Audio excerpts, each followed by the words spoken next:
Oke, kita lanjut ya. Ini masih di perbincangan bersama Magnet Solusi Integra MSI Consulting dan juga Mbak Nihma Rosita ya dari Kasir Pintar, dan perbincangan kita pagi hari ini itu terkait dengan bagaimana menstabilkan produktivitas karyawan di saat pandemi, karena kita masih ada di posisi yang seperti sekarang ini.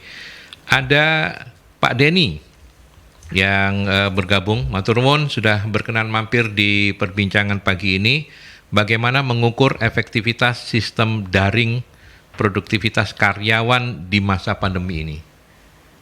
Mungkin saya karena Mbak Nima ngelihat saya ke artinya sudah siap untuk menjawab begitu. Oh enggak. Oh enggak. Nima, kalau di kalau di Kasir Pintar sendiri pasti SOP ada dong ya untuk KPI segala macam kayak begitu. Nah, ketika sistem daring produktivitas karyawan pasti parameternya berbeda gitu kan. Nah, gimana kalau di Kasir Pintar? Pada saat sebelum kita WFH, pada saat kita memang sudah wanti-wanti sih Pak, pada saat full WFO, founder itu ini kayaknya kemungkinan bakalan meledak lagi nih. Jadi potensi gitu ya? kita udah mempersiapkan. Jadi ini meledak karena Kasir Pintar sudah enggak. Bukan. Oh iya. Potensinya akan muncul lagi gelombang gitu. Gelombang ketiga. Nah, sebelum itu terjadi kita harus sudah siap-siap dulu. Nah, jadi saya pas waktu bulan Oktober WFO itu justru dikasih tugas untuk ini nanti pada saat bakalan full WFA lagi, karena kan ke full WFA yang sebelumnya kan kita belum siap nih kan, karena kondisinya seperti itu akhirnya langsung WFH karena memang kondisi belum siap-siap sama sekali, karena ini kita sudah berpengalaman sebelumnya, akhirnya kita harus siap-siap dulu gitu. Nah, mau nggak mau founder dengan HR pada saat itu kita memilih salah satu aplikasi yang untuk membantu, memang sistem yang untuk membantu men-tracking terkait dengan produktivitas karyawan. Jadi kalau misalkan karena daring kan Pak, jadi pasti berbeda pada saat ketika di kantor, begitu. Jadi pasti ada aplikasi atau software tambahan untuk membantu men-tracking terkait dengan produktivitas karyawan. Yang tadi yang sempat saya ceritakan sebelumnya tadi, terkait dengan kan kerjanya pakai laptop tuh. Nah, kita tahu nggak ini karyawan ini lagi buka aplikasi yang memang digunakan untuk kerja atau kan lagi main. Nah, itu memang ada software yang memang bisa membantu terkait dengan itu dan mengetahui ini memang yang dikerjakan adalah aplikasi-aplikasi yang memang produktif menunjang pekerjaan dan ini yang tidak. Begitu ya. Oke, menarik ya, sampai butuh software segala ya untuk bisa betul. Itu di Kasir Pintar. Dev, kalau secara umum Dev, memang harus seperti apakah semuanya harus seperti Kasir Pintar atau apa kalau dari Devi? Ada dua opsi, mau manual dulu atau yang pakai sistem. Kalau manual bisa jadi nanti di trackingnya pakai KPI yang Excelnya ditaruh di Google Drive misalnya kayak gitu. Jadi setiap kali ada editing, atasannya bisa tahu, atasannya bisa monitoring. Itu secara online tapi klasikal memang. Tapi kalau di sistem karena memang dia harus masuk aplikasi dan dia harus update real time, itu bisa jadi dijadikan acuan yang spesifik bisa, atau yang paten lah itu bisa. Tapi kalau misalnya pakai manual ya bisa diakalin seperti itu Pak. Itu yang bisa jadi update juga dan sesuai. Kalau dari pengalaman dulu, karena manajemen menetapkan tidak boleh ada perubahan meskipun di luar sana ada pandemi 1, pandemi 2 ataupun sampai sekarang itu beliaunya nggak mengizinkan ada perubahan produktivitas. Kita harus tetap jalan. Jadi komitmen bersama. Gimana caranya nanti kita akan support atau manajemen support. Jadi manajemen ada support 2 kali. Satu untuk operasional, kalau misalnya dia terpapar ya dia fokus untuk pemulihan. Kalau dia operasional tidak dicawe-cawe kerjaan, bahasa Jawanya kayak gitu ya Pak ya. Tapi kalau misalnya orang office karena dia sifatnya itu kerjaan bisa dibawa-bawa ya, kamu WFH pun, kamu sakit pun kamu bawa kerjaan. Jadi ya seenaknya kamu aja, seenaknya kamu, bukan sekondisi kamu. Iya, sebisanya kondisi kamu bisa support ya kamu harus support. Karena apa, itu juga keberlangsungan bersama, komitmen bersama kayak gitu sih Pak. Oke, kalau Bu Novi menambahkan dari dua wacana ini? Iya, Yang pertama kalau dari saya ini adalah menetapkan target kerjanya Mas gitu ya. Target kerja. Karena itu untuk memastikan produktivitas ya gitu ya. Jadi untuk memastikan produktivitas harus ada target kerjanya. Ini karena beberapa kali ini saya kebetulan ada beberapa perusahaan yang mereka ini itu tadi target kerja biasanya adanya di sales aja gitu loh Mas. Oke. Jadi maksudnya di departemen sales gitu. Sementara untuk yang di operasionalnya apalagi juga yang sistem supportingnya itu masih belum gitu. Jadi yang di operasional yang di core mungkin kalau yang kayaknya manufaktur produksi ada gitu ya. Tetapi supporting yang lainnya itu yang mungkin belum ditetapkan Mas. Nah, yang memungkinkan padahal saat sekarang adalah sistem-sistem yang yang supporting itu yang memungkinkan untuk dilakukan WFH gitu kan. Jadi mereka bisa atau hybrid kayak gitu kan, karena itu tidak harus pakai alat yang mesinnya harus ada standby di sana gitu kan, sehingga bisa dibawa pulang kan. Kalau supporting bisa dibawa pulang. Nah ini kayaknya yang paling penting adalah ini menetapkan target kerja atau KPI-nya, karena dengan acuan itu maka kita akan terdorong untuk mencari cara bagaimana untuk mencapainya. Nah tadi terus akhirnya akan memikirkan berbagai macam tools pendukung supaya kemudian operasionalnya tetap terjaga Mas. Ya meskipun mau nggak mau sih kalau dari pengalaman ini beberapa memang masih belum bisa stabil sepenuhnya. Stabil itu karena juga mentalnya mindsetnya kita sendiri itu masih belum terbiasa gitu. Seperti juga yang disampaikan oleh Devi, kalau kayak di MSI kita memang masih yang semi kita pakai Excel kemudian ditaruh di Google Drive kayak gitu ya, karena memang kita nggak perlu setiap saat kita harus termonitor oleh sistem karena kita lebih banyak ke desain seperti itu.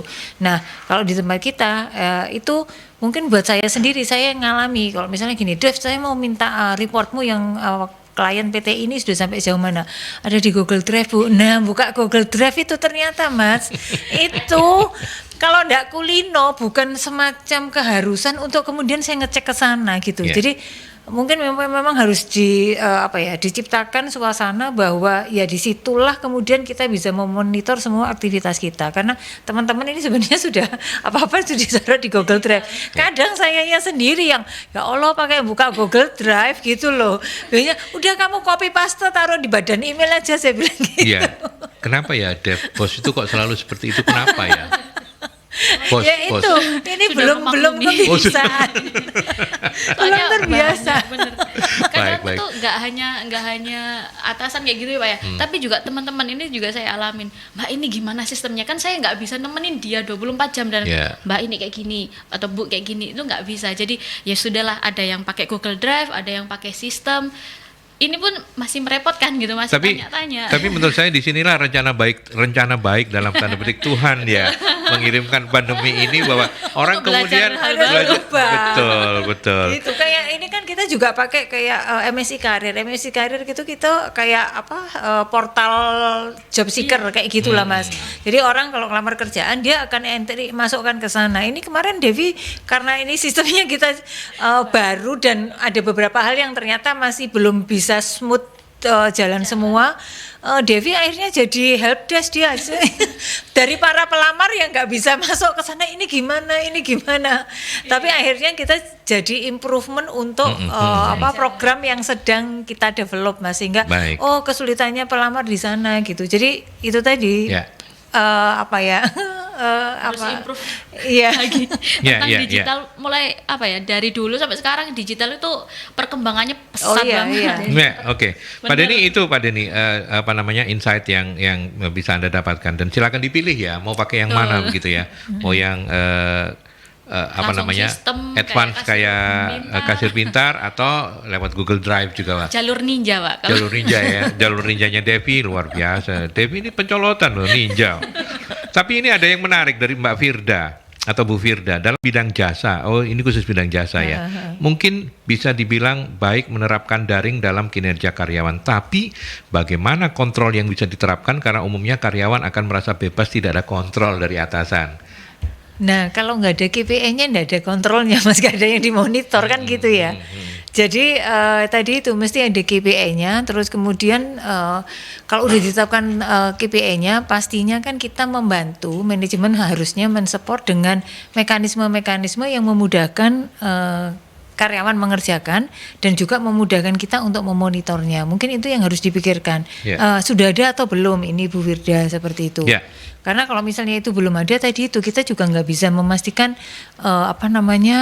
sudah seberapa jauh ini dikerjakan, terus progresnya sampai seberapa kayak gitu, pencapaiannya sudah berapa seperti itu Mas Aldi. Ya, apalagi di bidang jasa ya. Apalagi di bidang jasa.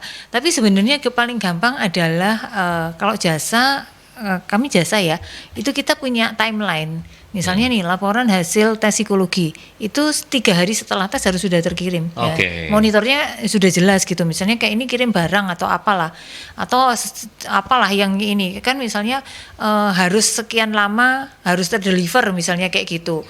Terus komplain pelanggan misalnya harus 1 kali 24 jam sudah harus selesai tertangani kayak gitu. Jadi mungkin kalau bisa lebih diceritakan kira-kira jasanya apa supaya kita bisa menjelaskan kayak ginilah kira-kira cara memonitor produktivitasnya. Dan tadi itu jangan sampai terjadi kalaupun ada komplain gitu, in case komplain itu tetap bisa tertangani dengan baik Mas. Oke, menarik. Paling tidak karena Mbak Firda tidak menyebutkan jasanya, tapi paling tidak kan ini ada MSc yang konsultan gitu ya. Nah, ada kasir pintar juga. Nah, kasir pintar boleh melengkapi supaya paling nggak ada gambaran gitu. Kalau di bidang jasa, ngontrolnya seperti apa ini kalau misalnya diberlakukan daring gitu ya? Sama sih sebenarnya. Sama ya, kurang lebih sama ya. Iya. KPI yang paling penting adalah harus ada KPI begitu ya. Mau sistem kontrolnya kayak gimana pun kalau memang base-nya KPI-nya nggak ada, apa yang mau dikontrol gitu juga. Oke. Baik, Devi mau menambahkan juga? Oke. Sama sebenarnya Pak, cuman nyuntuhan Pak. mumpung Pak. Oke, kalau dengan Bu siapa tadi? Firda. Bu Firda itu ya satu KPI. Terus gitu kalau beliau sebagai HR ataupun pemilik bidang usaha jasa, kalau perlu lebih cerewet lagi di-updatein. Jadi kamu sampai mana KPI-mu? Sudah berapa persen? Itu memang mau nggak mau ya untuk yang terlibat langsung iya benar yang terlibat langsung harus lebih cerewet lagi, harus lebih detail lagi untuk masalah monitoringnya, terutama biasanya kalau tim operasional. Kalau tim sales udah jelas revenue-nya, targetnya sekian sampai sekian, tapi kalau untuk operasional itu bisa jadi ada persentase atau penilaian-penilaian dari poin-poinnya kayak gitu. Itu harus tetap dimonitoring proses sampai hasilnya. Oke, yang terakhir, pertanyaan terakhir masih ke Devi, kemudian ke Mbak Nima, yang terakhir nanti closing-nya Bu Novi. Mas Bisma, ini apa yang urgent di masa pandemi ini yang bisa diberikan perusahaan kepada karyawan agar kinerjanya meningkat? Satu, fasilitas kesehatan, karena memang kan hubungannya sama gitu pandemi. Betul. Jadi ini harus benar-benar di underline ya, fasilitas kesehatan ya. Karena apa? Dengan perusahaan ngasih fasilitas kesehatan yang menjadi karyawannya ini jadi tenang ketika saya kena itu saya ada backingannya, ada perusahaan yang memfasilitasi mungkin berobat atau vitaminnya dikasih dan sebagainya, itu mereka tenang. Dengan mereka tenang cepat pulih kayak gitu sih Pak, dan dia akan sesegera mungkin untuk kembali ke pekerjaannya, fokus lagi seperti itu. Oke. Mbak Nima? Melengkapi terkait dengan tools pada saat daring. Itu penting. Kadang ada perusahaan yang meminta untuk daring tapi toolsnya tidak cukup memadai. Gitu. Entah misalkan dari device laptopnya atau memang jaringan kebanyakan gitu kan. Mungkin ada insentif untuk kan diganti, kalau dulu insentifnya misalkan makan terus habis itu diganti insentifnya untuk internet misalnya paketan gitu. Hal yang kayak gitu juga harus dipikirkan juga oleh perusahaan gitu. Oleh perusahaan agar kinerja meningkat di masa seperti sekarang ini. Betul. Oke. So, Bu Nafi, closing statement sekalian apa ya dari diskusi kita hari ini yang menarik untuk di underline? Oke, terutama ketika terjadi perubahan ya Mas, terutama terjadi perubahan untuk memastikan bahwa hasilnya tidak jauh berbeda dari apa yang sudah berjalan dengan baik. Yang pertama adalah itu tadi komunikasi Mas, jadi keterbukaan dari manajemen terhadap karyawan tentang situasi yang dihadapi kayak gitu. Nah ini akan membantu untuk kemudian karyawan juga tahu gitu, karena mau nggak mau ya bawaannya manusia itu maunya itu santai gitu ya Mas. Jadi kayak misalnya nih, situasi yang seperti sekarang ini ketika kemudian ada hal-hal baru yang kemudian harus diupdate karena ada perubahan sistem dan sebagainya, itu ada beberapa orang yang juga merasa bahwa kok jadi kerjaanku banyak ya gitu ya. Ya banyak itu karena memang belum kebiasa kan gitu Mas gitu. Terus kemudian ada fungsi-fungsi yang kemudian memang harus dilakukan yang dulunya enggak ada. Nah itu enggak semua orang itu paham bahwa oh ini memang karena ada perubahan gitu.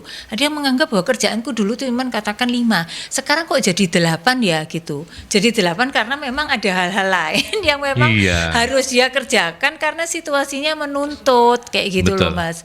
Seperti itu. Jadi ini yang komunikasi ini menurut saya penting karena itu tadi akan membuat karyawan merasa tahu bahwa oh iya gitu. Kadang mereka cuma ngerasa terus kemudian mohon maaf ini kadang membanding-bandingkan oh yang di sana gitu. Yang dibandingkan tuh nggak apple to apple gitu. Jadi misalnya industrinya beda, maunya apple to apple yang semuanya mau WFH kayak gitu. Nggak bisa, ada industri-industri nggak bisa seperti itu. Atau misalnya skala usahanya beda gitu ya. BUMN disamakan dengan perusahaan yang misalnya swasta gitu ya. Itu pasti juga beda, nggak bisa nuntut fasilitas sama kayak orang-orang yang di BUMN terus sementara kita ini swasta gitu. Jadi kesadaran juga bahwa mereka harus multiple skill saat sekarang. Multitasking itu sesuatu yang nggak bisa dipungkiri gitu. Jadi kalau ada karyawan-karyawan yang dia itu maunya hanya dengan cara yang lama dan nggak mau repot sekarang, ya itu kayaknya dia sudah waktunya masuk kotak gitu loh. Masuk kotak ya. Masuk kotak atau ya sudah lah wes nggak tahu nanti menguap kemana kayak gitu. Biasanya di akhir masa kontrak ya akan dievaluasi gitu Mas gitu. Kalau karena yang dia tuntutannya perusahaan kayak gini, masih banyak orang yang bersedia untuk dididik untuk bisa melakukan pekerjaan seperti itu dan mereka willing to, mereka mau gitu loh Mas. Kayak gitu. Baik. Ada kegiatan-kegiatan apa untuk MSI? Kalau kegiatan kita yang paling dekat itu ya ini saya nggak tahu ini kita ada ini webinar series webinar series yang sekarang ini kita lebih ke career preparation gitu. Jadi career preparation personal branding for your career. Jadi judulnya itu besok dengan Karisa Hana Mega Amani gitu. Dulu adalah Ning Surabaya 2018 kayak gitu. Jadi lebih ke inilah untuk personal branding. Terus Sabtu besok itu tanggal 12 ya Dev ya. Ya, itu kita mau ada pelatihan dan sertifikasi sekretaris. Kemudian tanggal 19-nya kita start untuk pelatihan dan sertifikasi public relation yang BNSP. Terus di awal April yang SDM yang tanggal 19, kemudian yang PR yang tanggal awal April, Sabtu awal April, tanggal 2 atau tanggal 4 kayak gitu. Oke, kalau Anda susah mengingatnya, nomor teleponnya 08 11 340 5557. Ya, sudah itu nomor saktinya di situ aja ya. Jadi silakan menanyakan berbagai macam. Ya, atau ke ini Instagram kita @MSI Indonesia @Magnet Solusi Integra atau websitenya kita di msi-indonesia.com. Oke, baik. Nihma Rosita, Mbak Nihma, terima kasih banyak ya. Sama-sama, terima kasih. HRD Kasir Pintar Internasional. Sehat-sehat, sampaikan salam saya untuk teman-teman ya. Tetap jaga kesehatan. Dev, thank you ya. Sama-sama Pak. Bu Nevi, terima kasih juga. Terima kasih, sehat selalu semua Mas Aldi dan juga sahabat Mercury ya. Terima kasih banyak sahabat Mercury. Saya akhiri sampai di sini dialognya. Kita ketemu lagi di dialog yang selanjutnya dengan topik yang berbeda.